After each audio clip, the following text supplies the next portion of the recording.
Hello, hello mga beshies! Ciao a tutti! Ikaw ba ay taga dito sa Milan or planning to visit Milan and craving for super duper sarap na Pinoy food and looking for the best Filipino restaurant? Naku! This is the perfect place to be! Buonasera! Siyempre, vlog natin si Kuya. Ciao po. Ciao po!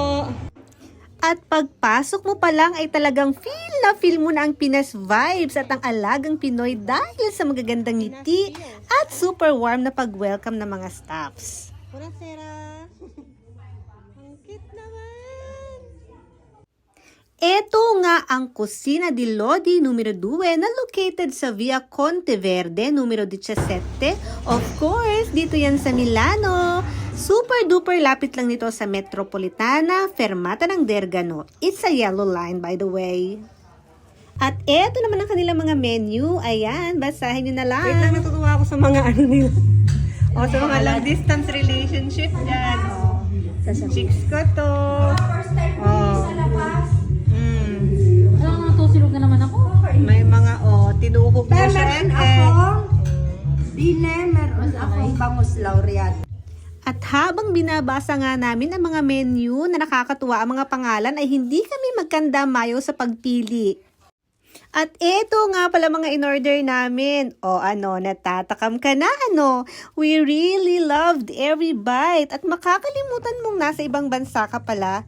Yung feeling mo talaga ay nasa Pilipinas ka dahil sa langhap sarap mo ang authentic Pinoy food. Kaya naman, kung napadaan ito sa wall nyo, naku mga beshies, ito na ang sign nyo para i-visit na rin itong Kusina di Lodi. The owner of Kusina di Lodi. O, diba? Ang pogi ni Kuya. Mas pogi sa personal si Kuya. Grazie.